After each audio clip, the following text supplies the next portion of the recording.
नमस्कार, India voice देख रहे हैं आप और मैं हूं आपके साथ शिवम दुबे। इंडिया वॉइस के खास कार्यक्रम देवभूमि समाचार में आप सबका स्वागत है। रुक करेंगे खबरों की ओर। आपको बता दें कि रामनगर से बड़ी खबर आ रही है। तो बिग ब्रेकिंग न्यूज इस वक्त हम आपको बता रहे हैं, जहां अनिल बलूनी रामनगर में रैली करेंगे। शिवलालपुर चौराहे से रैली में शामिल होंगे और मुख्य बाजार में लोगों से करेंगे रैली। मुख्य बाजार में लोगों से रैली करेंगे, बातचीत करेंगे और शिवलालपुर चौराहे से रैली में शामिल होंगे अनिल बलूनी। रामनगर में रैली करेंगे और शिवलालपुर चौराहे से रैली में शामिल होंगे। तो इस वक्त की बड़ी खबर हम आपको बता रहे हैं रामनगर से, जहां अनिल बलूनी रामनगर में रैली करेंगे। तो रामनगर से बड़ी खबर हम आपको बता रहे हैं, जहां अनिल बलूनी रामनगर में रैली करेंगे और शिवलालपुर चौराहे से रैली में शामिल होंगे। मुख्य बाजार में लोगों से संवाद करेंगे, होली मिलन कार्यक्रम में शामिल होंगे और बीजेपी कार्यकर्ताओं के साथ बैठक करेंगे।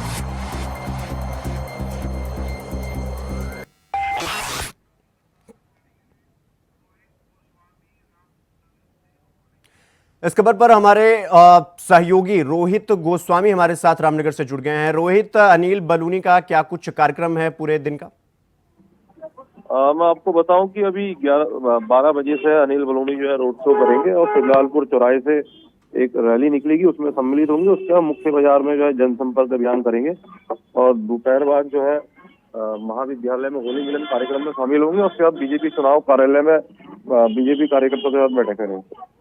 जी रोहित, क्योंकि बीजेपी मैदान में पूरे जोर शोर से उतर चुकी है। मुख्यमंत्री से लेके एक जमीनी स्तर का कार्यकर्ता भी मैदान में उतरा हुआ दिखाई दे रहा है। वहीं दूसरी तरफ कांग्रेस की अगर बात करें तो कांग्रेस के अभी 2 प्रत्याशी के नामों का ऐलान तक नहीं हो पाया है। इसको लेकर क्या कुछ खबर है? कब तक प्रत्याशियों के नामों का ऐलान होगा या किन के नामों की अटकलें लगाई जा रही हैं? जी, मैं आपको बताऊं कि अभी तक जो है कांग्रेस ने 2 लोकसभा के जो है प्रत्याशी उनके नाम की घोषणा नहीं की है। और वहीं भाजपा की बात करी जाए तो भाजपा का जो कार्यकर्ता है वो जमीनी स्तर पे इस समय काम कर रहा है और पूरी ताकत के साथ अपनी पार्टी को जिताने, अपने प्रत्याशी को जिताने के लिए काम कर रहा है।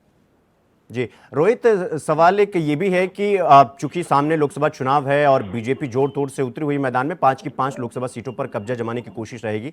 लेकिन कांग्रेस की बात करें तो कांग्रेस के आपसी खेमे में ही जो मनभेद या मनमुटाव देखने को मिल रहा है, चाहे वो प्रदेश अध्यक्ष करण मारा की बात कर लें या कांग्रेस के बड़े बड़े नेताओं की भी बात कर लें।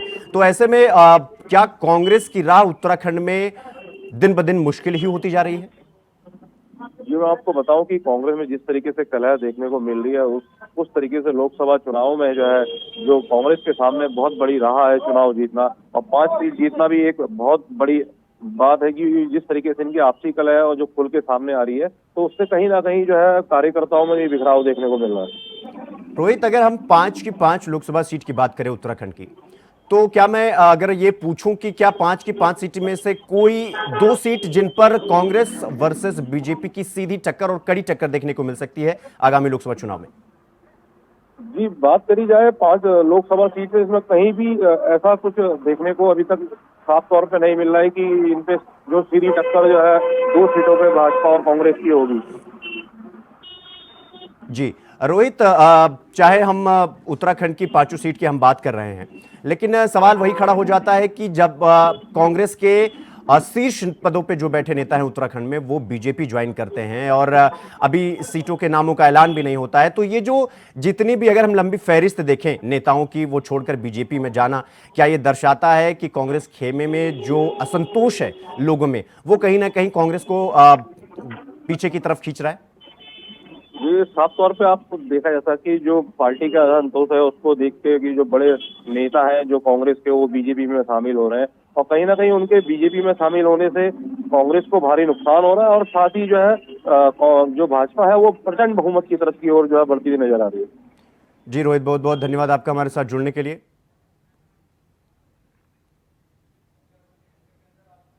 जनता ने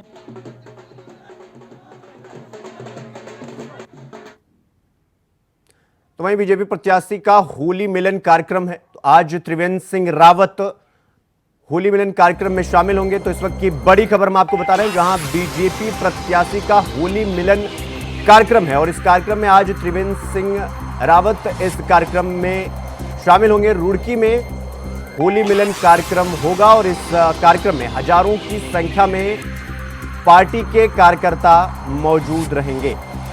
तो इस वक्त की बड़ी खबर हम आपको बता रहे हैं, जहां बीजेपी प्रत्याशी का होली मिलन कार्यक्रम होगा और इस कार्यक्रम में त्रिवेंद्र सिंह रावत इस मिलन कार्यक्रम में शामिल होंगे और रुड़की में होली मिलन का कार्यक्रम होगा और हजारों की संख्या में पार्टी के नेता और कार्यकर्ता इस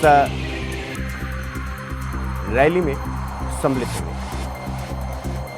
तो रुड़की में होगा यह होली मिलन कार्यक्रम। तो आगामी लोकसभा चुनाव में नेता कार्यकर्ता मैदान में उतर चुके हैं। ऐसे में 2 दिन बाद होली है और ऐसे में नेता कार्यक्रम कर रहे हैं, जमीनी स्तर पर जमीन पर उतरकर लोगों से मिल रहे हैं। कार्यक्रम का आयोजन हो रहा है, उसमें बड़े बड़े शीर्ष नेता कार्यकर्ता वहां पर पहुंच रहे हैं और लोगों से संवाद कर रहे हैं।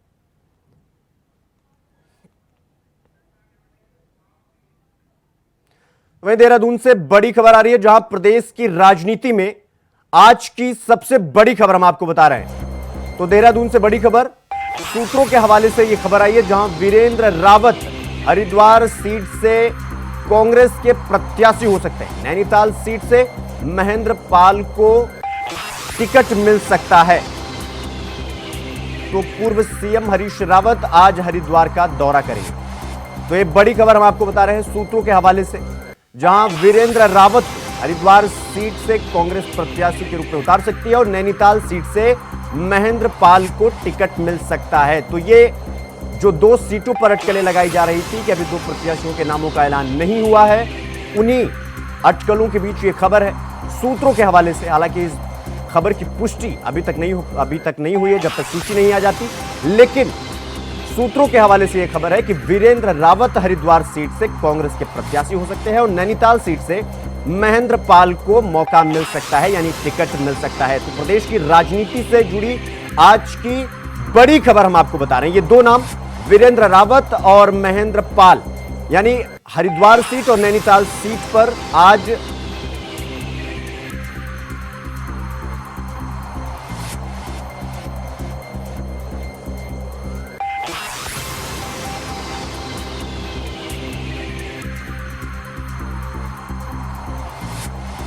इस खबर पर हमारे साथ अवनीश प्रेमी चैनल हेड हमारे साथ जुड़ गए हैं। अवनीश जी, इन 2 सीटों पर जो कांग्रेस अभी प्रत्याशी नहीं उतार पाई थी, इन सीटों पर जो कंफ्यूजन था वो खत्म हो रहा है या कंफ्यूजन और बढ़ रहा है? देखिए, अभी कंफ्यूजन की स्थिति है, क्योंकि अभी भी ऐलान नहीं हुआ नैनीताल और उसके साथ साथ हरिद्वार लोकसभा सीट पर कि आखिरकार कौन उम्मीदवार होगा कांग्रेस की तरफ से।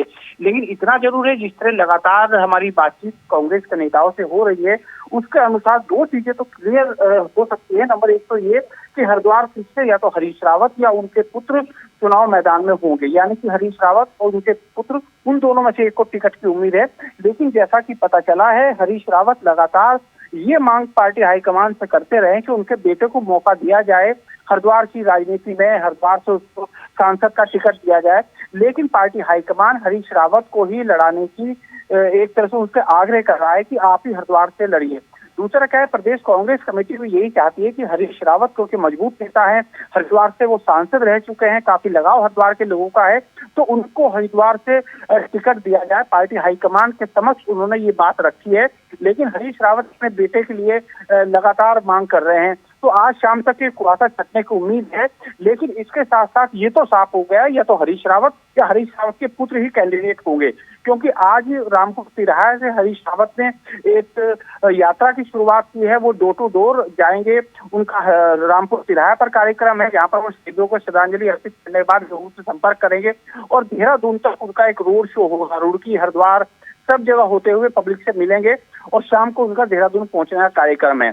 अगर हम बात करें नैनीताल सीट की, तो वहां से पूर्व सांसद महेंद्र पाल लगातार टिकट की मांग करते रहे हैं और उनके अलावा एक दूसरा नाम रंजीत रावत का था, लेकिन वो कहना कि पिछड़ा है। तो अब संभावना यही है कि हरिद्वार से परिवार में से एक को टिकट होगा, नंबर 1, और दूसरा नैनीताल सीट की बात करें तो वहां से महेंद्र पाल को उम्मीदवार बनाया जा सकता है। लेकिन जैसा कि मैं बता रहा हूँ, ये कांग्रेस के नेताओं की बातचीत के आधार पर मैं आपको बोल रहा हूँ।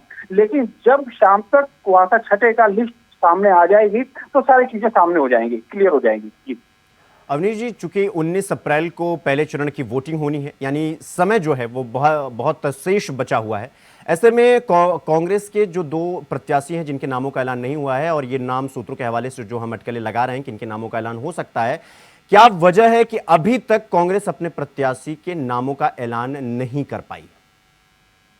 हाँ, देखिए मैं आपको क्लियर करूं कि हरिद्वार की बात करूं तो वहां पर सिर्फ पेंच जो है वो हरीश रावत की वजह से फंसा हुआ है, क्योंकि हरीश रावत मजबूत नेता हैं और पार्टी उनको वहां से घोषित करना चाहती है। लेकिन हरीश रावत ने पहले तो चुनाव लड़ने की इच्छा जताई थी, लेकिन उसके बाद वो चुनाव लड़ने का मन उनका नहीं था और उनका साफ तौर पर कहना था, जैसा कि उन्होंने अपनी फेसबुक वॉल पर भी लिखा, कि वो अपने बेटे के लिए टिकट चाहते हैं। पहली बात तो ये हो गई। दूसरा, हम नैनीताल की बात करें तो नैनीताल से महेंद्रपाल रंजीत रावत, और ये भी संभावना थी कि यशपाल आर्य को पार्टी अपना कैंडिडेट बना सकती है, तो इसको लेकर पेच फंसा हुआ था। लेकिन अब जो चीजें हैं वो थोड़ी छटती हुई दिखाई दे रही है और संभावना इस बात को लेकर है दुबे जी कि आज शाम तक दोनों ही सीटों पर चीजें क्लियर हो जाएंगी, क्योंकि कल 2 दिन त्योहार है और उसके बाद 26 और 27 तारीख 2 दिन बचता है नॉमिनेशन के लिए। जी अवनीश जी, बहुत बहुत धन्यवाद आपका हमारे साथ जुड़ने के लिए। तो हरिद्वार में रावत वर्सेस रावत की लड़ाई है, और आपको बता दें कि पूर्व मुख्यमंत्री हरीश रावत आज हरिद्वार का दौरा करेंगे और दो प्रत्याशियों के नामों का जिक्र हो रहा है। सूत्रों के हवाले से यह खबर है कि वीरेंद्र रावत हरिद्वार सीट से कांग्रेस के प्रत्याशी हो सकते हैं और नैनीताल सीट से महेंद्र पाल को मौका मिल सकता है। हालांकि अटकलें लगाई जा रही हैं।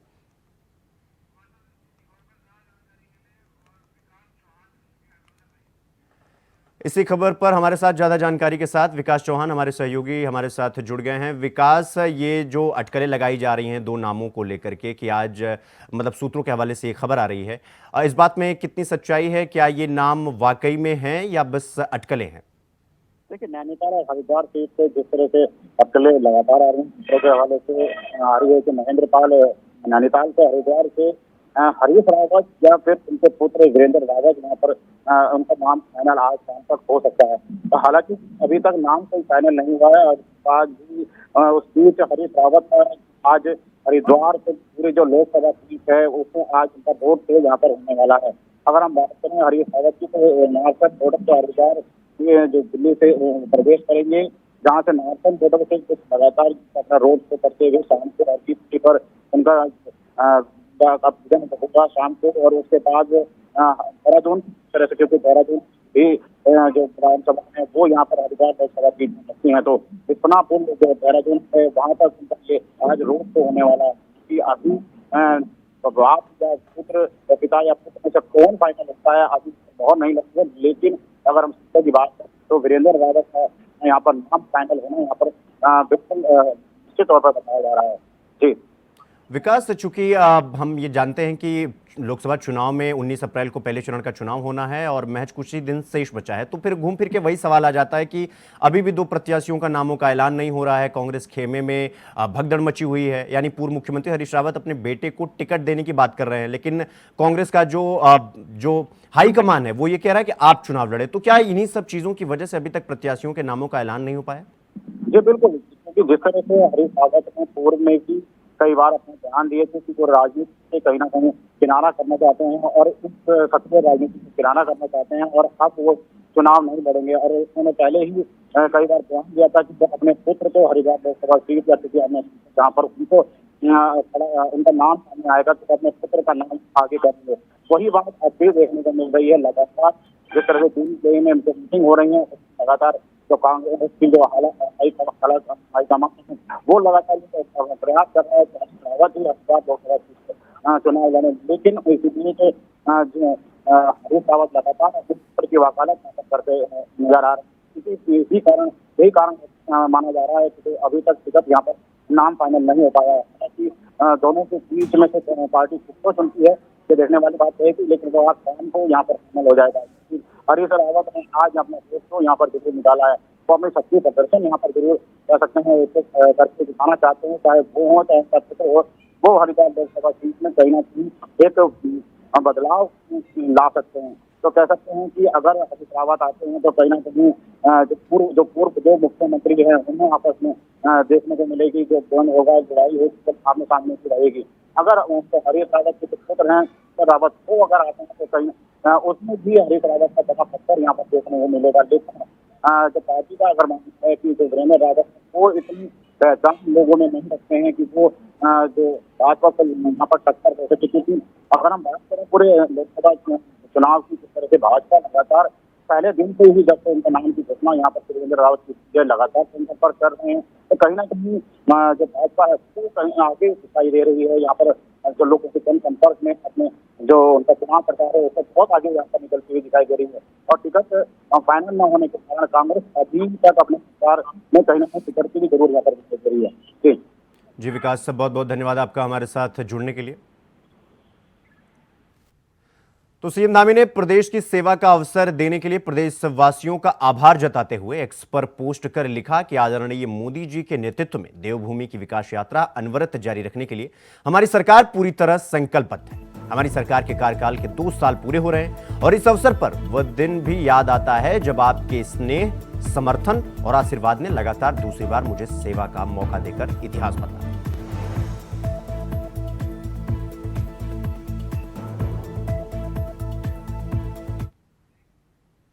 तो वहीं धामी सरकार के 2 साल पूरे हो गए हैं। इसी के चलते मुख्यमंत्री धामी ने प्रेस कॉन्फ्रेंस की। इस दौरान केंद्र और राज्य सरकार की विकास योजनाओं को मीडिया से साझा भी की।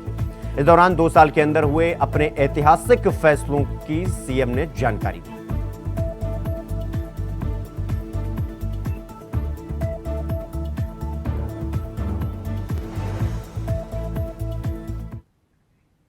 खबरों में आगे बढ़ेंगे। अगली खबर देहरादून से है, जहां चुनाव से ठीक पहले कांग्रेस के बैंक खाते फ्रीज करने के मुद्दे पर कांग्रेस ने केंद्र सरकार पर कई गंभीर आरोप लगाए। आयकर विभाग की इस कार्रवाई पर सवाल उठाए जा रहे हैं। कांग्रेस का आरोप है कि देश में कांग्रेस को कमजोर करने के लिए यह सब कुछ किया जा रहा है। प्रधानमंत्री मोदी और गृह मंत्री अमित शाह के इशारे पर भारतीय लोकतंत्र को कमजोर करने का षड्यंत्र रचा जा रहा है। वहीं सीएम धामी ने कांग्रेस के आरोपों का जवाब देते हुए कहा कि चुनाव के समय में जनता का ध्यान भटकाने के लिए इस तरह की बात की जा रही है। देखिए, ये इनकम टैक्स की कार्रवाई का तो मात्र उनके अकाउंट में बैलेंस लिमिटेशन तय की गई है, जो कि 115 करोड़ से कम नहीं की जा सकती है और उससे ज़्यादा धनराशि वो खर्च कर सकते हैं।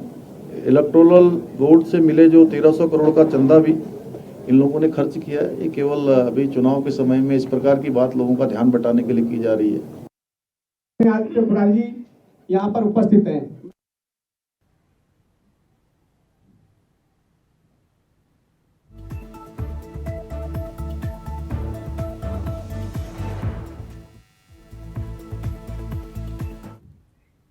अगली खबर कालाढूंगी से है, जहां होली त्योहार के चलते कालाढूंगी थाने में बैठक का आयोजन किया गया। सीओ सिटी रामनगर भूपेंद्र सिंह और तहसीलदार संजय कुमार ने क्षेत्र भर के जनप्रतिनिधियों के साथ चर्चा की। इस दौरान अधिकारियों से भी मिलजुल कर और शांति व्यवस्था बनाए रखने के लिए अपील भी की गई। सीओ सिटी रामनगर भूपेंद्र सिंह भंडारी ने बताया कि शराब पीकर हुड़दंग करने वालों पर पुलिस की पैनी नजर रहेगी। ऐसा करने वालों के खिलाफ कड़ी कार्रवाई की जाएगी।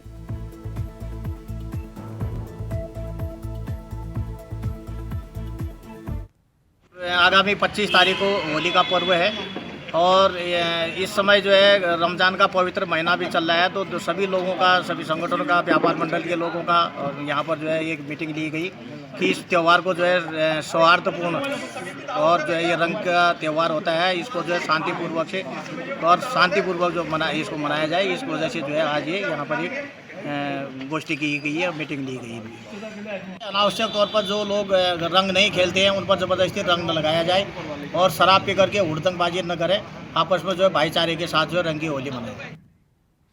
उत्तराखंड में लोकसभा चुनाव के लिए 83,21,207 मतदाता अपने मत का प्रयोग करेंगे। चुनाव आयोग जोर शोर से वेरिफिकेशन का काम कर रहा है। संयुक्त मुख्य चुनाव अधिकारी नमामि बंसल ने जानकारी देते हुए बताया कि सभी बीएल को निर्देशित किया जा चुका है। उनके पास जो मतदाता सूची है उस सूची का मूल्यांकन भी किया जा रहा है, जिसमें अब तक 72 लाख से ज्यादा मतदाताओं का वेरिफिकेशन हो चुका है। बीएलओस के उसमें जितने पार्टिसिपेंट्स हैं हमने उसके काउंट को समायोजित किया है, मतलब एक तरीके से समेशन किया है। अभी हम वेरिफिकेशन कर रहे हैं कि उनमें से जो नंबर्स है, क्योंकि बीएलओ के पास एक आंकड़ा रहता है कि संबंधित हमारे बूथ पर कितने वोटर्स हैं, उनमें से कई के नंबर्स अपडेट होंगे और सबके पास वर्किंग व्हाट्सएप नंबर ना भी हो, ऐसी भी स्थिति है। तो उन सबको काउंट में रखते हुए हम इसकी वेरिफिकेशन की प्रक्रिया अभी कर रहे हैं। अगली खबर देहरादून से है, जहां पुलिस ने चोरी के मामले में एक शातिर चोर को गिरफ्तार कर लिया है। आपको बता दें कि इस चोर के ऊपर 12 से ज्यादा मामले पहले से ही दर्ज है। आरोपी को पकड़ने के लिए पुलिस को काफी मशक्कत करनी पड़ी। चोर के पास से पुलिस ने 5 लाख रुपए की नकदी और ज्वेलरी बरामद की है। एक घटना हुई थी राजपुर क्षेत्र में, लेफ्टिनेंट कर्नल है श्री गौरव, उनके घर पर एक चोरी हुई थी, नकदबंदी हुई थी और उनके द्वारा एक एफआईआर इस संबंध में 66/2024 थाना राजपुर पर पंजीकृत की गई। पुलिस के द्वारा जो है इस पर तत्काल कार्रवाई करते हुए जो पूर्व गैंग हैं, जो प्रकाश में आए हैं, जो आजकल बेल पे बाहर है, उनसे जानकारी की गई। साथ ही जो सर्विलांस के आधार पर कार्रवाई की गई। घटनास्थल के आसपास आने जाने वाले रास्तों पर सीसीटीवी कैमरों को चेक किया कि तकरीबन 200 से ऊपर सीसीटीवी कैमरे द्वारा हमारी टीम के द्वारा चेक किए गए। तो ये पता चला कि एक व्यक्ति जो कि संदिग्ध उसमें नजर आ रहा था, वो रास्तों को डॉच करता हुआ कभी किसी गली में दिखाई देता था, फिर 4 गली में दिखाई नहीं देता था, 5वीं में दिखाई देता था, कभी किसी नाली में घुसता हुआ दिखाई देता था। तो हमारे द्वारा यही पता लगाया गया कि संभवतः यही जो है इस घटना में शामिल है। खबरों में आगे बढ़ेंगे। अगली खबर देहरादून से है, जहां 2 राज्यों के बॉर्डर के बीच चेकिंग में बदमाश फंस गए। पुलिस चेकिंग के दौरान पुलिस ने बदमाशों का पीछा किया। बदमाशों द्वारा फायर करने के बाद बिहारीगढ़ और क्लेमेंट टाउन पुलिस ने बदमाशों की घेराबंदी कर दी, जहां बदमाशों और पुलिस में मुठभेड़ हुई। मुठभेड़ में बदमाश के पैर में गोली लगी। और आपको बता दें कि 2 दिन पहले ऋषिकेश में सोनार से हुई लूट की घटना में यह बदमाश शामिल था। थाना ऋषिकेश की पुलिस थी और हमारी क्लेमेंट टाउन थाने की पुलिस, उसके द्वारा ये जॉइंट ऑपरेशन चलाया गया। और जब ये बदमाश आशा रोड के पास पहुंचा तो इसने देखा कि जब सघन चेकिंग चल रही है तो इसने फिर मोटरसाइकिल से बचने का प्रयास किया, रास्ते में कच्चे रास्ते में उसको उतार दिया और भागने का प्रयास किया। जब पुलिस के द्वारा पीछा किया गया इसका, तो पुलिस के ऊपर इसके द्वारा फायर किया गया। जवाबी कार्रवाई में पुलिस के द्वारा भी फायरिंग की गई और इसकी पैर में एक गोली लगी हुई। इसको घायल अवस्था में कल अस्पताल में भर्ती कराया गया था। इससे जानकारी की गई। घटना में इसके द्वारा अंजाम देना इसके द्वारा स्वीकार किया गया है। और इसका जो दूसरा साथी था, उसका नाम है मनोज, वो भी मेरठ का ही रहने वाला है। उसकी गिरफ्तारी हेतु भी दबिश पुलिस के द्वारा दी जा रही है। इसके पास से एक देसी तमंचा, एक जिंदा कारतूस और 3 खोखा कारतूस, और साथ में जो कि ज्वेलर्स के पास से एक सोने का पैंडल जो लूटा गया था, वो भी इसके बरामद किया गया है। और जल्दी ही दूसरा अभियुक्त जो है उसकी भी गिरफ्तारी हेतु ठोस प्रयास हमारे द्वारा किया जा रहा है और जल्दी उसको भी हम लोग गिरफ्तार कर। देवभूमि समाचार में फिलहाल अभी के लिए बस इतना ही। देश दुनिया की तमाम बड़ी खबरों को देखने के लिए देखते रहिए इंडिया वॉइस। नमस्कार।